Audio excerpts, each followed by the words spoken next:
ऐसे मेरे मायके वाले गांव में मैं एक औरत को जानती हूँ, संगीता नाम है उसका। विधवा है वो, लेकिन उसके जैसे दही भल्ले कोई नहीं बना सकता। उसके हाथ के दही भल्ले खाते ही अपनी दुकान में लोगों की भीड़ लग जाएगी। लेकिन क्या वो गांव से यहाँ आने के लिए मान जाएगी? हाँ, अभी साल भर पहले ही उसके पति का देहांत हुआ और वो काम भी ढूंढ रही है। अगर हम उसे यहाँ रहने के लिए कोई कमरा दे दें तो वो जरूर यहाँ आने के लिए मान जाएगी।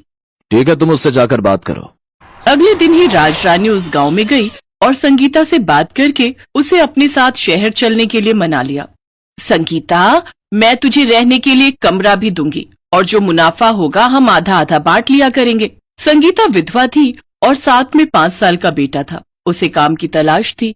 राजरानी के साथ शहर आ गई। फिर राजरानी ने उसे रहने के लिए एक कमरा दिया।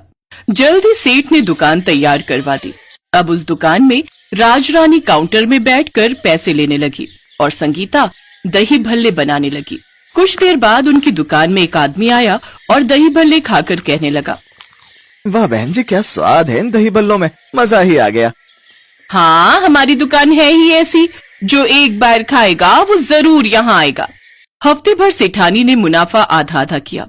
अब ये सिलसिला कुछ महीनों तक ऐसे ही चलता रहा। दिन पर दिन उनका मुनाफा बढ़ता गया। ये देख अब सेठानी के मन में लालच आ गया। राजरानी, मजा तो तब है जब सारा मुनाफा सिर्फ अपनी जेब में आए, फिर तो हमारी कमाई कितनी ज्यादा बढ़ जाएगी। ठीक है, मैं आज ही संगीता से इस बारे में बात करती हूँ। सेठानी संगीता से बात करने गई। संगीता, अब तू तो जानती है कि महंगाई कितनी बढ़ गई है, सामान भी कितना महंगा आता है और ऊपर से दुकान की बिजली का बिल वो सब भी भरो। अब न ये आधा मुनाफा मुझे जम नहीं रहा, तो अब ऐसा करते हैं, मैं तुझे रोज के 200 रुपए दे दिया करूंगी, ठीक है ना? लेकिन सेठानी जी, हमारी बात तो आधे मुनाफे की हुई थी ना, फिर अब आप अपनी बात से पीछे क्यों हट रही हैं? लगता है संगीता तेरे मन में लालच आ गया है। लालच मुझ में नहीं, आप में आया है। अब दही भल्ले ज्यादा बिकने लगे हैं, इसलिए अब आप ज्यादा मुनाफा कमाने के चक्कर में मुझे 200 रुपए दिहाड़ी ही देना चाहती हैं। अच्छा, अब तू मुझसे बहसबाजी करेगी? अरे मेरी ही गलती थी जो तुझे यहाँ ले आई। तुझे यहाँ रहने का कमरा दिया, काम दिया, और अब तू मुझे ही आंखें दिखा रही है। तो इसमें आखिर गलत भी क्या है दीदी? मैं अपना हक ही तो मांग रही हूँ। सारा दिन मैं और मुन्ना काम करते हैं तो इतना तो हमारा हक बनता ही है। सेठानी गुस्से में आ गई और उसने संगीता को अपने घर से और दुकान से निकाल दिया। संगीता पार्क में बैठकर रोने लगी। बेटा, अब हमें गांव लौटना होगा, हमारे यहाँ अब कोई ठिकाना नहीं।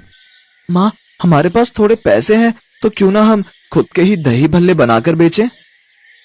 संगीता ने किराए पर एक झोपड़ी ली, फिर एक पुराना ठेला खरीदा और उन बचे हुए पैसों से दही भल्ले का सामान, और 3 दिन बाद अपने ठेले पर सड़क किनारे दही भल्ले बेचने शुरू किए। अब उसके पास लोगों की भीड़ लगना शुरू हो गई। कुछ ही देर में उसके सारे दही भल्ले बिक गए। उस पहले दिन ही उनकी खूब कमाई हुई। इतने सारे पैसे, ये तो सेठानी के आधे मुनाफे से भी बहुत ज्यादा है। अब हर रोज वो जितने भी दही भल्ले बनाती वो सब बिक जाते। दोनों माँ बेटे खूब पैसे कमाने लगे। उधर दूसरी तरफ सेठानी ने एक दूसरी औरत को अपनी दुकान पर रख लिया था, लेकिन उसके बनाए दही भल्लों में वो स्वाद नहीं था जिन्हें खाने के बाद ग्राहक ने सेठानी से कहा, दीदी बुरा मत मानना, लेकिन इन दही भल्लों में अब वो पहले जैसा स्वाद नहीं है। खाना है तो खाओ, नहीं तो चलते बनो। एक तो सेठानी के दही भल्ले में अब स्वाद नहीं था, ऊपर से ग्राहकों से उसका व्यवहार भी ठीक नहीं था, जिस वजह से कुछ ही दिनों में ग्राहक गायब होते गए। अब मुनाफा तो छोड़ो, उसकी लागत भी नहीं निकल पा रही थी, जिस कारण उसे अपनी दुकान बंद करनी पड़ी। और दूसरी तरफ संगीता ने इतनी तरक्की कर ली कि खुद की एक दुकान खरीद ली और उसमें दही भल्ले बनाकर बेचने लगी और खूब मुनाफा कमाने लगी।